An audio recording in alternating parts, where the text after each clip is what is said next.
കണ്ണപ്പൻ എന്നാ അമ്മ പിണങ്ങിയിരിക്കണോ അമ്മ? കണ്ണപ്പനെ വണ്ടി കൊണ്ടുപോകാൻ പിണങ്ങിയിരിക്കും. വണ്ടി കൊണ്ടുപോകണോ? എവിടെ പോണം? കോട്ടയത്ത് പോയിട്ട് കുഞ്ഞിനെ നടന്നല്ലേ കോട്ടയത്തിന് കൊണ്ടുപോയി, വണ്ടിയില്ല. അയ്യോ, ഈ മഴയത്ത് പോയെന്ന എങ്ങനെ നമ്മള് കോട്ടയത്തിന്? ഞങ്ങൾ പിണങ്ങിയിരിക്കും. ഇനി വണ്ടി കൊണ്ടുവന്നിട്ട് ഞങ്ങൾ വണ്ടി കോട്ടയത്ത് പോയിട്ട് നിന്നോട് മിണ്ടുള്ളൂ. കാരണം പിണക്കാം. നല്ല മഴ മാറിയിട്ട് ഞങ്ങൾ വണ്ടി കൊണ്ടുവന്നിട്ട് ഞങ്ങൾ പോകും കോട്ടയത്ത്. എന്നെ കൊണ്ടുപോവാ കണ്ണപ്പ കോട്ടയത്തിന്? ഇല്ല, നിന്നെ ഞങ്ങൾ കൊണ്ടുപോയില്ല. ഞാൻ എന്നെ കണ്ണപ്പന് മാത്രം. കണ്ണപ്പ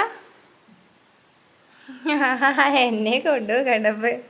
അവളെ കൊണ്ടുപോയില്ല, നമുക്ക് അവളെ വേണ്ട. അവൾ വേണ്ട, അവൾ പന്നപ്പെണ്ണ. അവൾ നമ്മളെ കൊണ്ടുപോയില്ല. അവൾ നമ്മളെ വണ്ടിയെ കൊണ്ടുപോയില്ലല്ലോ. എന്നാൽ എനിക്ക് തന്നെ ഇല്ലില്ല, കണ്ണപ്പൻ എന്നെ കൊണ്ടല്ലേ കണ്ണപ്പ? കണ്ണപ്പ ഞാൻ ബാന്ന് വിളിച്ചാൽ മതി, കണ്ണപ്പ എന്നെ എന്റെ കുടുങ്ങി പോരും അല്ലേ കണ്ണപ്പ? കണ്ണപ്പ എന്നെ കൊണ്ടുപോകത്തില്ലേ? എന്നെ വേണ്ടേ? എന്നെ കൊണ്ടുപോകത്തില്ലേ? വേണ്ട, എന്നെ മതി. അയച്ചേ കണ്ണപ്പൻ എന്റെ കൂടെ വരും. അവിടെ ഇരുന്ന് കുഴപ്പമില്ല.